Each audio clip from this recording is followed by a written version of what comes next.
Definitely I don't have any regrets जिस तरीके से मैं जी रही हूँ या गेम भी खेल रही हूँ, रियलिटी शो में भी हूँ, क्योंकि मैं अपने आप को लूज़ नहीं करूँगी, मैं अपने सच को साथ लेके चलूँगी और जैसे मैं हूँ वैसे ही रहूँगी।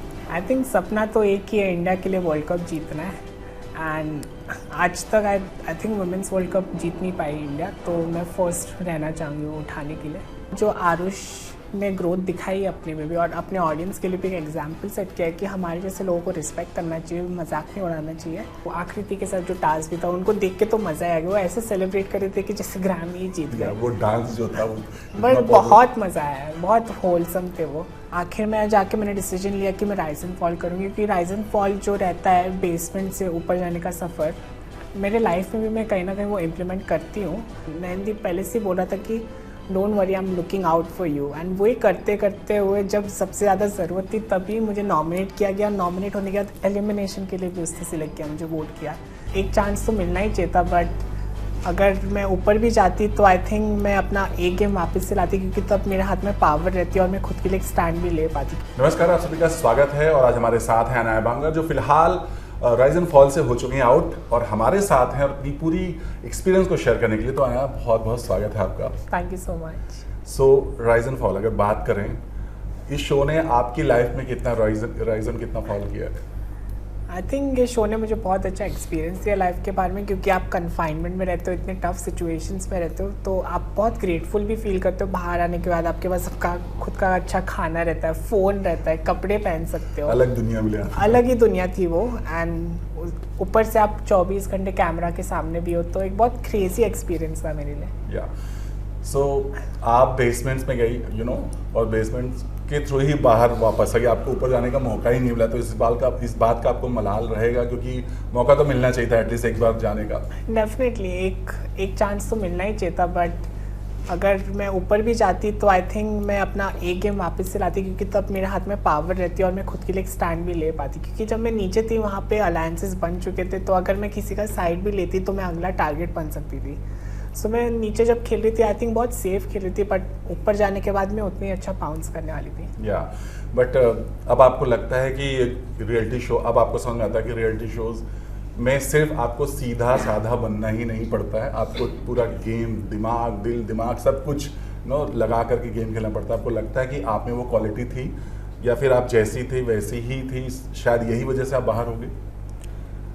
आई थिंक जो दिमाग वगैरह लगाना भी रहता है, मैं वो स्ट्रैटेजी से ही गई थी अंदर कि मैं दिखूँ कि मैं मैनिपुलेटेबल हूँ, स्केपगोटेबल हूँ, ताकि मैं ऊपर एक जगह बना पाऊँ एंड फिर उसके बाद अपना गेम लाऊँ। बट वो करने का मौका ही नहीं मिला, और ऊपर से मैं फुटेज की भी भूखी नहीं हूँ। तो मेरे जो हरकतें भी थे लाइक एकदम नॉर्मल ही थे, जैसे मैं हूँ वैसी थी शो में भी। So I think that might be one of the reasons. या क्योंकि कहते हैं कि गेम में बने रहना है तो आपको कुछ ना कुछ करना पड़ता है। हालांकि आपको कई बार कहा भी है कि आप दिख नहीं रहे हो, आप कुछ ऐसे नहीं, बट आपकी पर्सनालिटी वैसी नहीं है, राइट? तो शायद यही वजह है कि आप नहीं कर पा रही थी वो जो आपको चाहिए था।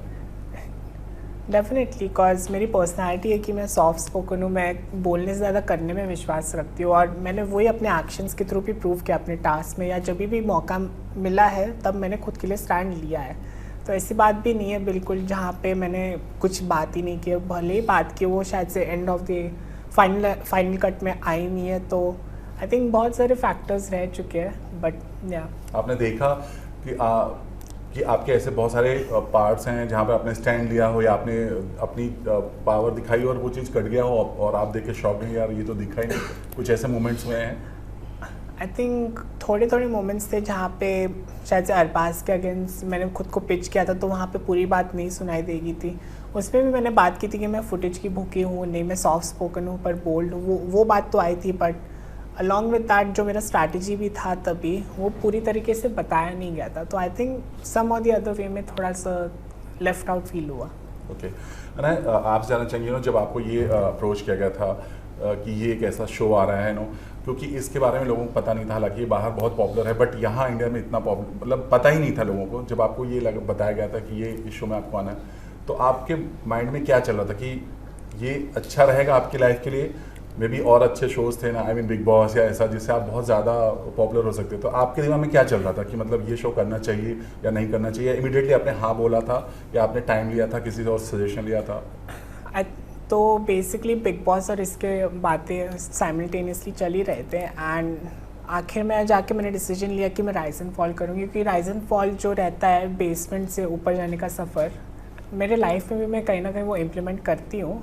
एंड ये बस ड्रामे वाला गेम नहीं रह गया, तो चिल्लाना धमकाने वाली बात नहीं रही। यहाँ पे आपको गेम भी खेलना है साथ में। सो आई थिंक कि जो गेम का एस्पेक्ट था वो मैंने बहुत अच्छे से निभाया है गेम में, बट मैं कहीं ना कहीं वो ड्रामा या मसाले के चक्कर में नहीं पड़ी, तो मे बी दैट्स व्हाई। तो ये आपका डिसीजन आपको लगता है सही था कि कोई रिग्रेट है, क्योंकि मे बी बिग बॉस भी आपके लिए बेस्ट होता ऑप्शन?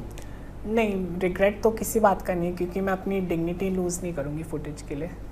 तो बिग बॉस में नहीं जाने का मलाल नहीं है, या फिर कभी भी मौका मिलेगा तो जाना चाहेंगे? मौका मिला तो जाऊँगी, बट वही कुछ झूठे बातें नहीं करूँगी मैं। ओके, सो कौन है जिसने आपके पीठ पर खंजर भोंका और आप बाहर हुई? I think it's very evident कि नयनदीप ही रहे वो, क्योंकि नयनदीप के साथ बहुत अच्छा बॉन्ड बना था स्टार्ट ऑफ द शो में। हमारी अलायंस भी बहुत स्ट्रॉन्ग थी एंड नयनदीप पहले से बोल रहा था कि don't worry, I am looking out for you. And वही करते करते हुए जब सबसे ज़्यादा ज़रूरत थी तभी मुझे नॉमिनेट किया गया। नॉमिनेट होने के बाद एलिमिनेशन के लिए भी उसने सिलेक्ट किया, मुझे वोट किया। तो वहाँ पे तो असली दोगलापंती तो निकल ही गया, थोड़ी हर्ट भी हुई वो बात। और अब आप देखते हो नयन काफ़ी आगे निकल रहे हैं, बहुत अच्छा कर रहे हैं, तो अंदर से कुछ होता है कि मौका मिले तो? नहीं, वैसे तो बिल्कुल नहीं है, बट गेम अपना अपना सभी का स्ट्रैटेजी रहता है। मे बी मैं वो स्ट्रैटेजी में फिट नहीं आई, but I wish him the best and I hope he wins the show. या ये शो इतना पॉपुलर था कि बिग बॉस जैसे शो को भी एक समय पछाड़ा था। हाँ। और अलग अलग पर्सनालिटी घर के अंदर थे। पवन सिंह से बात करते हैं। पवन सिंह की पर्सनालिटी आपको पर्सनली कैसी लगी? लोगों ने कहा स्टार पावर, जिसने भी पंगा लिया उसको बहुत सारी बीचिंग है, सोशल मीडिया पर फायरिंग हुई है। तो पहले तो आप पवन सिंह की पर्सनालिटी को क्या बताना चाहेंगे, और कितनी बॉन्डिंग आपकी हो पाई या क्या बातें हुई आपसे? हमारी उतनी बातें नहीं हो पाई क्योंकि वो ज़्यादातर पेंट हाउस में ही थे, बट उनका जो पर्सनालिटी, उन्होंने जो मेहनत की इतने सालों से, वो फ़ैन बेस और जो फॉलोइंग लेके आते हैं शो के लिए, वो बहुत बढ़िया था। एंड जिस तरीके से उन्होंने परफॉर्मेंस भी की है और ख़ुद को रखा भी गेम में, वो आकृति के साथ जो टास्क भी था, उनको देख के तो मज़ा आ गया। वो ऐसे सेलिब्रेट कर रहे थे कि जैसे ग्रैमी जीत गए। वो डांस जो था वो बट बहुत मज़ा आया, बहुत होलसम थे वो, बहुत बढ़िया था। और उन्होंने आते ही आकृति को बोला था कि मैं तुम्हें फिल्म में काम दूंगा, राइट? तो हाँ, वो जो उन्होंने दिखाया, और आपको लगता है कि वो अपनी बातों पर कायम रहेंगे? बिल्कुल, I think he is a man of his word and अगर आकृति को करना हो तो best of luck to her. Okay, Pawan Singh के साथ जो आना का पूरा रहा है फाइट जिससे जो भी झगड़ा हुआ, हालांकि माफ़ी भी मांगी लास्ट डे, एक दूसरे के लोगों ने हक भी किया, बट उनको बहुत सारी बिचिंग मिली और उन्होंने खुद बोला कि मेरे पीछे पूरी एकदम ऐसी ट्रोलिंग मुझे ज़िंदगी में कभी नहीं हुई थी। बट उन्होंने अब सॉरी बोल दिया तो बोला सब कुछ खत्म हुआ। पवन के बहुत तारीफ भी करते थे। क्या लगता है जब किसी की ऐसे इस तरह से सोशल मीडिया पे ट्रोलिंग होती है, वो भी किसी स्टार की वजह से, तो कितना बुरा लगता है? डेफिनेटली बुरा लगता है, क्योंकि भले आपका इंटेंशन ना हो हर्ट करने का, बट वो गेम में आप ऐसे सिचुएशन में हो, कन्फाइनमेंट में, आपको पता नहीं बाहर क्या चल रहा है और आप गेम के बारे में ही सोच रहे हो, तो कहीं ना कहीं ऐसे स्लिप ऑफ हो ही जाता है मोमेंट। सो उसके बाद जो भी रिजॉल्व हुआ situation, I think it was for the best. Okay, Arbaaz की गेम के बारे में आप क्या कहेंगे? बहुत ही मैनिपुलेटिव भी हैं, लोगों का दिमाग पढ़ते हैं और माइंड को बदलने की कोशिश भी करते हैं। हाँ। बहुत अच्छे से खेल रहे हैं और उनको एक तजुर्बा भी है, राइट? तो उनके गेम को आप कैसे देखते हो? आई think he is very strategic and जो स्ट्रेटेजिक दिमाग उनका चलता है बहुत अच्छे से चलता है, बट उन्होंने जो पर्सोना क्रिएट किया है खुद का as a villain of the show, मैं उसके फेवर में तो बिल्कुल भी नहीं। और उसको लॉट ऑफ हेट भी मिला उस रीज़न की वजह से। एंड जो उसने आरुष के साथ भी शायद से फाइट भी की, पता नहीं कि उसका इंटेंशन फुटेज के लिए था या किसी और के लिए था, बट आई डोंट थिंक कि आगे जाके लॉन्ग रन में उसके लिए वो हेल्प करेगी चीज़। आरुष के साथ बहुत अच्छी बॉन्डिंग रही है आपकी। हाँ। मोस्टली आपने ज़्यादा टाइम उन्हीं के साथ स्पेंड किया है।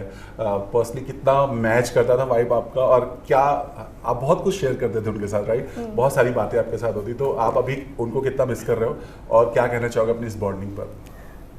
To be honest, first of मैं सोची ही नहीं थी कि इसके साथ इतना अच्छा बॉन्ड बनेगा, क्योंकि इसके कंटेंट में ऑलरेडी देखे तो बहुत होमोफोबिक, ट्रांसफोबिक चीज़ें थी। बट उसने जब शुरू भी की मेरे साथ ट्रोल करना, मैंने एक्सपेक्ट किया ही था कि वो मेरे साथ करेगा ही एंड इसके साथ कुछ ना कुछ झगड़ा होगा। बट तभी मैं सोच रही थी कि अगर इसके साथ अग्रेसिव अप्रोच लूँ तो यहाँ पे कोई असली चेंज नज़र नहीं आता रहेगा, क्योंकि असली चेंज तब आता है जब आप डिस्ट्रप्टर नहीं एक ब्रिज क्रिएट करते हो लोगों के लिए, और वो एक अंडरस्टैंडिंग के लिए जब स्पेस आती है लोगों के लिए, वो अंडरस्टैंडिंग के बाद जो आरुष ने ग्रोथ दिखाई अपने में भी और अपने ऑडियंस के लिए भी एक एग्जाम्पल सेट किया है कि हमारे जैसे लोगों को रिस्पेक्ट करना चाहिए, मजाक नहीं उड़ाना चाहिए, तो एक बहुत अच्छा एस्पेक्ट था वो। And I am proud of Aarush as well to come at this stage, because वो दिल का अच्छा है, बस उसको अवेयरनेस या एजुकेशन नहीं थी इस चीज़ के बाद। यू नो पवन सिंह और नयन का एक बहुत क्यूट बॉन्डिंग बहुत वायरल हुई, आपने भी देखा, आई एम श्योर अब देखा होगा।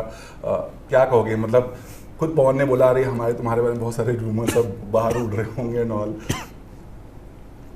आई think again it's a very wholesome moment, because Pawan ji I think वैसे ही आदमी है, लाइक चिल आदमी है एकदम। एंड नयनदीप के साथ भी, नयनदीप भी I think he was very smart, तो he just enjoyed that moment, nothing else. उनको भी लगा कि पवन चूंकि स्टार पावर है उनके साथ अच्छी बॉन्डिंग रहेगी, तो हालांकि कुछ मनमुटाव हो गया था ना, जहाँ पर वो बोलते तुम मुझसे थोड़ा मुझे इंटेंशन नहीं देते हो, समथिंग लाइक दैट कुछ हुआ था, हिट एंड मोमेंट समथिंग हुआ था वैसे, लाइक मुझे याद नहीं अभी उसके बारे में। ओके, दर्शक के बारे में क्या कहना चाहिए, उनके गेम को आप कैसे करते हैं? अहाना ने एक वर्ड यूज़ किया था कि ये सब लड़कों के साथ खेल रही है, आपको भी लगता है कि वो ऐसा ही कर रही है? I think she was just following the crowd, following the tribe, and अभी तक उसका वो रियल गेम प्ले नज़र नहीं आता रहा है, बट आई थिंक अभी टाइम आ चुका है कि उसको स्टेप अप करना ही पड़ेगा अपना गेम, एंड वो ज़रूर दिखेगी अपने रियल सेल्फ में। बट रियलिटी शो में ऐसा होता है कि आप पर्सनल लाइफ को गेम में नहीं लाते हैं, लोग बोलते भी हैं कि तुम मेरी पर्सनल लाइफ को मत लाओ या बहुत सारी चीज़ें मत लाओ, बट धन ने अपनी लाइफ को कई बार ओपन किया है और उस बारे में बात किया। आपको लगता है कि ये स्ट्रेटजी है, क्योंकि कहीं ना कहीं सिंपैथी आती है लोगों की कि अरे ये इसके साथ ऐसा होना, और ये एक स्ट्रेटजी हो सकती है उनकी? अभी वो उनकी स्ट्रैटेजी या तो वो जेन्युइन फीलिंग्स है तो वो खुद ही जाने, बट एज लॉन्ग एज आपका इंटेंशन गलत ना हो then I think it was very genuine. अगर इंटेंशन ही वैसा है then I don't think that's a good part of her to do. Arjun के गेम को आप कैसे देखते हो? लोग सोशल मीडिया पर बहुत प्रेज कर रहे हैं उनके गेम को, आप कैसे देखते हो पर्सनली? आप लगता है कि ट्रॉफी उनके हाथ में है? I think so, because Arjun is a leader with a heart, and वो जब भी अपना पॉइंट रखते हो ऐसे वे में रखते कि उनके गेम में कंट्रोल हो, एंड अभी तक जाके उनको फेवर में आ चुका है और उनके पास ऑलरेडी एक्सपीरियंस है शोज जीतने का, तो I think is a very strong contender जीतने के लिए। आपके साथ भी अच्छी बॉन्डिंग है, और उन्होंने तो यहाँ तक बोला है कि अगर वो ट्रॉफी जीतते हैं तो उसकी कुछ प्राइज मनी वो आपको देंगे, और वो भी आपके स्पेशल एक सर्जरी के लिए। तो ये मोमेंट आपके लिए कैसा हो, क्योंकि ये कहना भी बहुत बड़ी बात होती है, वो भी ऑन टीवी ना? डेफिनेटली वो जो जेस्चर ही था वो इन एंड इटसेल्फ इतना बड़ा था, इतना हार्ट वार्मिंग था कि मुझे अभी ज़रूरत भी नहीं कि अगर वो आके मुझे हेल्प करे या ना करे सपोर्ट के लिए। वो उन्होंने जो एग्जाम्पल सेट किया है मेरे जैसे लोगों के लिए, जो कम्युनिटी के लिए उन्होंने एग्जाम्पल सेट किया है, वो इन एंड इटसेल्फ लाइक उसको एक स्टैंडिंग ओवेशन मिलना चाहिए, कि हमारे जैसे लोगों को लाइक ऐसी सपोर्ट की बहुत ज़रूरत रहती है। ये करने के बाद उन्होंने एग्जाम्पल सेट किया पब्लिक के लिए कि उनके लाइफ में अगर मेरे जैसे लोग आए तो उनको कैसे सपोर्ट कर पाए। उन्होंने तो जो किया है, आपने भी एक एग्जाम्पल सेट किया है। आई एम श्योर आपको पर्सनल बहुत सारे डीएम आते होंगे, बहुत सारे मैसेज आते होंगे, अब प्राउड फील होता है कि मैंने जो डिसीजन लिया बहुत अच्छा था और अभी लाइफ में बहुत आगे बढ़ना है? Definitely I don't have any regrets. जिस तरीके से मैं जी रही हूँ या गेम भी खेल रही हूँ, रियलिटी शो में भी हूँ, क्योंकि मैं अपने आप को लूज़ नहीं करूँगी, मैं अपने सच को साथ लेके चलूँगी और जैसे मैं हूँ वैसे ही रहूँगी। अभी तो ये शुरुआत है ना, क्या ड्रीम है आपके, क्या सपने हैं आपके जो आप रिवील करना चाहें इन फ्यूचर? आई थिंक सपना तो एक ही है, इंडिया के लिए वर्ल्ड कप जीतना है। एंड आज तक I think women's world cup जीत नहीं पाई इंडिया, तो मैं फर्स्ट रहना चाहूँगी वो उठाने के लिए। तो आपको लगता है कि अभी चूंकि ये इतना आसान नहीं है, हाँ। पूरा एक बहुत मेहनत की ज़रूरत है और एक प्रैक्टिस की बहुत ज़रूरत है, तो कैसे आप बैलेंस करोगे? कैसे चल रहा है काम उस पर, या क्या करना है? अभी फिलहाल तो मेरी सर्जरीज हुई, तो I am still recovering from that, but as soon as I am recovered मैं वापस से ट्रेनिंग सेशंस शुरू कर रही हूँ एंड अपने हक के लिए भी लड़ूंगी at the same time. So let's hope for the best. But अभी तक मैंने एविडेंस भी प्रोवाइड कर दिया, फॉर्मल लेटर भी प्रोवाइड कर दिया कि मेरे पास कोई एडवांटेज नहीं है। तो वो सब क्लियर आउट करने के बाद भी आपको अगर साइलेंस मिल रही है तो आपको आवाज़ तो उठानी पड़ेगी बार बार। उसके साथ ही मैं अभी एक्टिंग वर्कशॉप्स भी करूँगी, डांसिंग भी सीख रही हूँ। सो maybe you guys would see me in a show or a movie as well. सो आपका जो ड्रीम है उसमें सबसे बिगेस्ट चैलेंज आपको क्या लगता है, मतलब आपको सबसे बड़ा रोड आपको क्या लगता है कि क्या है जो मुझे उसको पार करना है? आई थिंक सबसे कठिन चीज़ थी खुद से एडमिट करना और खुद को एक्सेप्ट करना, और उसके बाद एक्सटर्नल लाइफ में जो भी आ रहे प्रॉब्लम्स आप हेड ऑन फेस कर सकते हो, क्योंकि आपने इतना बड़ा डिसीजन पहले ले लिया है, तो आगे जो भी प्रॉब्लम्स है वो फीकी ही लगती छोटा है। लगता है। हाँ, सो चूँकि टाइम नहीं है, बट क्या कहना चाहोगे, इतना प्यार दिया उन्होंने, भले ही आप अपना वो रूप न दिखाओ जो जैसे हो नहीं, सिर्फ कैमरे के लिए आप कुछ भी नहीं करोगे, आपने अपनी पर्सनालिटी दिखाई है और लोगों को वही बहुत पसंद आया। भले ही वो छोटी जर्नी रही हो, लेकिन लोगों को उतना ही बहुत पसंद आया। तो अपने फैंस को क्या कहोगे? कि आपके प्यार और सपोर्ट की वजह से मैं इस मुकाम पे बैठी हूँ, and thank you so much, and please keep showering your love. Thank you so much Anaya, और हम चाहते हैं कि आपके सपने पूरे हों और आप ऐसे ही कंट्री को पूरा प्राउड फील करो। Thank you so much. Thank you.